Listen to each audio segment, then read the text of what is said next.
दशकं 23 दक्षचरितं चित्रकेतु उपाख्यानं च। प्राचेतसस्तु भगवन् अपरो हि दक्षः त्वत्सेवनं व्यदितसर्गविवृत्तिकामः आविर्बभूवि तदा लसदष्टबाहुः तस्मै वरं ददिततां च वधूमसिक्नीं तस्यात्मजास्त्वयुतमीश पुनः सहस्रं श्रीनारदस्य वचसा तव मार्गमापुः नैकत्र वासं ऋषये समुमोच शापं भक्तोतमस्तृशिरनुग्रहमेव मेने षष्ट्या ततो दुहितृभिः सृजत कुलौगान् दौहित्रसूनुरततस्य स विश्वरूपः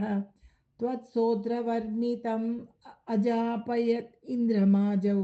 देव त्वदीयमहिमा खलु सर्वजैत्रः प्राक्षूरसेन विषये किल चित्रकेतुः पुत्राग्रही नृपतिरङ्गिरसप्रभावात् लब्ध्वैकपुत्रमथ तत्र हते सपत्नीः सङ्गैरमुह्य अवशस्तव माययासौ तं नारदस्तु सममङ्गिरसा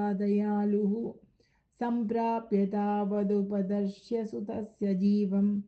कस्यास्मि पुत्र इति तस्य गिरा विमोहं त्यक्त्वा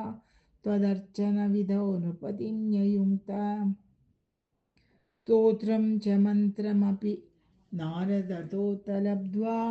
तोषाय शेषवपुषो ननु ते तपस्यन् विद्याधराधिपतितां स हि सप्तरात्रे लब्ध्वाप्यकुण्ठमतिरन्वभजद्भवन्तम् तस्मै मृणालधवलेन सहस्रशीर्ष्णा रूपेण बद्धनुतिसिद्धगणावृतेन प्रादुर्भवन्नचरितो नुतिभिः प्रसन्नः दत्त्वात्मतत्त्वमनुगृह्य तिरोदधात त्वद्भक्तमौलिरतसोऽपि च लक्षलक्षं वर्षाणि हर्षुलमना